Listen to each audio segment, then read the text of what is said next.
C'est un hommage qui est d'ordinaire confidentiel et qui a pris cette année une dimension particulière. Sur la commune de Chasselet, dans le Rhône, le petit cimetière militaire a commémoré, vous le voyez, le 80e anniversaire d'un massacre presque oublié, celui de tirailleurs africains exécutés par les Allemands en 1940. Un événement dont on ne savait pas grand-chose, jusqu'à ce qu'un collectionneur transmette il y a quelques mois des photos saisissante de ce moment.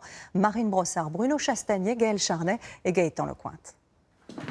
Des albums photos de soldats datant de la Seconde Guerre, ce collectionneur en a feuilleté des dizaines.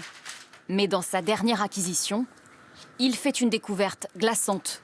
Quand je suis tombé sur cette double page, je suis vraiment resté interloqué, choqué. Une série de photos capturées à quelques secondes d'intervalle. Des officiers allemands pris sur le vif. Ils escortent une quarantaine de soldats français, des tirailleurs africains. Les chars mitraillent. Le cliché suivant, des corps inertes. Épilogue d'un massacre photographié en direct. Vraiment, je ne vous cache pas que je suis resté scotché et j'en ai fait des cauchemars la nuit suivante. Ces hommes savent-ils à ce moment précis qu'il ne leur reste que quelques secondes à vivre? Les visages sont tétanisés. Leurs yeux semblent chercher des réponses dans ceux de l'homme derrière l'objectif. Le photographe était certainement au courant de ce qui allait se passer. Et on voit bien, ils sont tous prépositionnés, ils se parlent, ils s'organisent. C'est ce qui en fait un crime de guerre. Les Allemands savaient et ont programmé cette exécution. Ces scènes, un homme les localise immédiatement. En fond, le mont Verdun qui permet clairement d'identifier le lieu comme étant le lieu du massacre.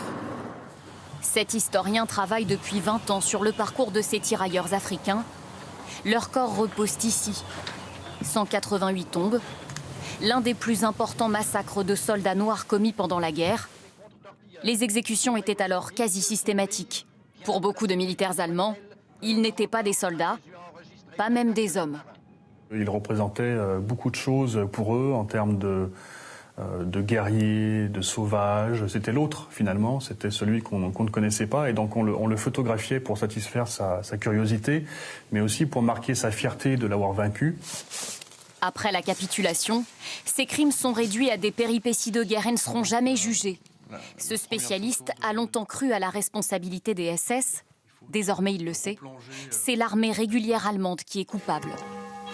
On a une preuve qui est indiscutable, qui va nous permettre d'aller chercher très précisément qui étaient ces hommes, puisqu'on a les marquages des unités, on a les numéros des chars, et l'étape prochaine sera de se rendre dans les archives allemandes pour tenter d'identifier les assassins.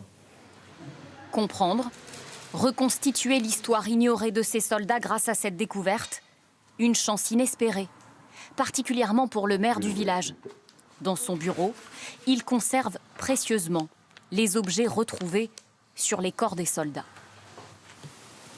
C'est un peu de leur âme.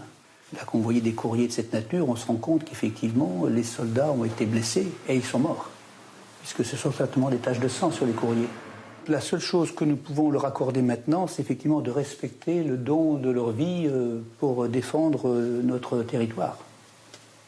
Et donc la liberté, l'égalité, la fraternité de notre pays, qu'ils ont fait leur, alors qu'ils venaient d'ailleurs.